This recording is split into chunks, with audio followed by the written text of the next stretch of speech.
Erano in 56, 29 ragazzi e 27 ragazze. Per 5 giorni, da lunedì 28 agosto alla mattinata di venerdì 1 settembre, della quale vediamo le immagini, si sono allenati allo stadio Chiggiato di Caorle sotto la guida di alcuni tra i tecnici di maggior valore dell'atletica italiana. In molti casi al loro fianco avevano anche i tecnici personali, perché un'esperienza di questo genere può arricchire sia l'atleta che il proprio allenatore. È partita così, con un raduno collegiale di 5 giorni suddiviso tra allenamenti, test fisici e visite mediche e fisioterapiche, la prima fase del Team Nord-Est, un progetto pluriennale di collaborazione e sviluppo dell'area tecnica rivolto ai giovani talenti in massima parte under 18 e under 20. Team Nord-Est, presentato ufficialmente con una conferenza stampa, è nato dall'iniziativa dei comitati territoriali FIDAL di Alto Adige, Trentino, Friuli Venezia Giulia e Veneto. Quello di Caorle è solo il primo dei 3 raduni programmati nel 2017, altri 4 seguiranno nel 2018. Le società hanno delle debolezze oggettive che non possono coprire, mentre i comitati regionali possono dare vita a delle strutture che supportino in questo senso i ragazzi, perché tante volte abbiamo visto che il binomio tecnico-atleta, per quanto tutelato dal punto di vista formale, non è mai stato supportato dal punto di vista concreto, e a volte tanti ragazzi purtroppo vengono persi perché in una certa fase nascono le problematiche, mancano i riferimenti, mancano le risorse economiche, si spera nelle famiglie e non c'è un sistema che accompagni queste situazioni. Sotto il profilo tecnico, Team Nord-Est è coordinato dall'ex triplista Paolo Camossi. Al suo fianco una leggenda dell'atletica azzurra come Sara Simeoni ed Enzo Agostini, fiduciario tecnico regionale del Veneto, che si occuperà degli aspetti organizzativi dei raduni. L'obiettivo nostro è quello di ricreare un movimento, ricreare un collegamento con gli atleti, ma soprattutto con gli allenatori, perché è giusto portare avanti gli atleti, dargli i consigli giusti, indicargli la strada con meno errori, ma la cosa importante per noi è insegnare agli allenatori come allenare nel modo migliore e soprattutto come allenare per far sì che i loro atleti riescano a durare nel tempo e da grandi fare l'attività assoluta. I ragazzi sono stati veramente eccezionali perché hanno lavorato bene, sono stati attenti.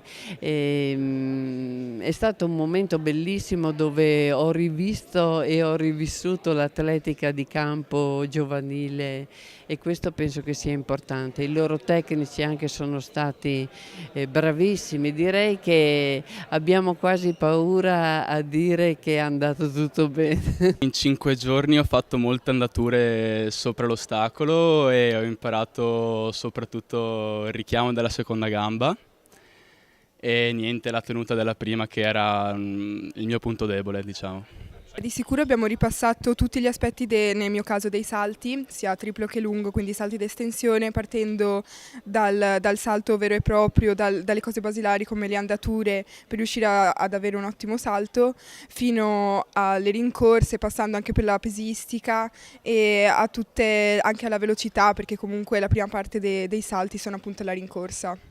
Team Nord-Est prevede anche l'attivazione di un protocollo di collaborazione con le università di Padova e di Verona, in particolare per quanto riguarda le facoltà di scienze motorie e di medicina. Siamo stati seguiti da 3 specialisti, da un medico dello sport, una dottoressa, da una dietista e da un fisioterapista, che ci hanno appunto esaminato le nostre strutture dicendoci dove potevamo migliorare il nostro aspetto fisico. Un atleta deve essere seguito a 360 gradi, quindi vuol dire che ci deve essere un bravo allenatore, un bravo medico, un bravo fisioterapista, e tutte queste persone, volendo un bravo mental coach, tutte queste persone devono poi collegarsi, rapportarsi e trovare la cura migliore, la strada migliore per l'atleta. Il progetto è interamente autofinanziato dai 4 comitati territoriali del Triveneto, anche grazie al coinvolgimento del mondo del running. La tassa di partecipazione individuale alle corse su strada contribuirà proprio al sostegno economico del progetto. Il mondo del running si è sempre lamentato per i costi che la federazione gli impone. Noi abbiamo cercato di far capire che una parte importante di questi costi in realtà diventano investimenti, perché gli stessi organizzatori delle manifestazioni di running diventano in realtà azionisti di questo progetto. Quindi dare il via a un progetto di ampio respiro, di alti valori, concreto, serio e credibile, rappresenta sicuramente una voce di gradimento anche da parte di questi organizzatori, che hanno sempre sofferto questo pagamento in più che gli spettava. Il saluto finale l'ha portato Ayo Folorunso, campionessa europea Under 23 e oro all'Universiade di Taipei nei 400 ostacoli. Una giovane tra i giovani. Sono venuta qua per curiosità e mi ha colpito perché sembra proprio una bella iniziativa, ben strutturata, e mi piace il fatto che abbiano avuto il coraggio, anche perché ci vuole anche il coraggio di provare e di fare questa cosa, perché si può anche fallire, ma sicuramente se non si fa qualcosa è già un fallimento sicuramente non provarci.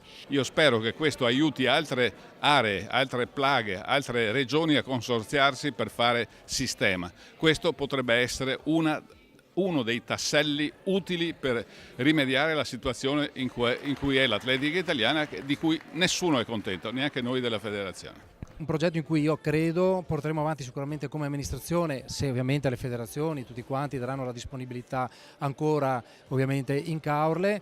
È una cosa importante anche perché oggi vediamo qui questi atleti che un domani saranno gli atleti importanti, saranno i talenti che potranno anche riportare in auge veramente quella che è l'atletica leggera, e quindi una cosa molto importante anche non solo per Caorle, per le tre nostre regioni, ma per l'Italia anche a livello internazionale. Il grande sogno? L'accesso alla finale olimpica 2024 o dei campionati mondiali 2023 e 2025 di almeno uno degli atleti che nel suo percorso di crescita abbia beneficiato del progetto Team Nord-Est. La squadra c'è ed è competitiva. Il talento e l'entusiasmo di tanti giovani farà il resto. La scommessa è lanciata. L'obiettivo è instaurare in questi ragazzi davvero il virus dell'atletica, fargli accendere i fuochi che hanno dentro e che magari queste generazioni hanno un po' assopiti, e poi sì, vagliando tanti atleti, cercando di far sì che facciano meno errori. Se nel 2024 o anche prima arriva qualcuno che esce da questo club, gruppo, team, chiamiamolo come si voglia, è una grande soddisfazione.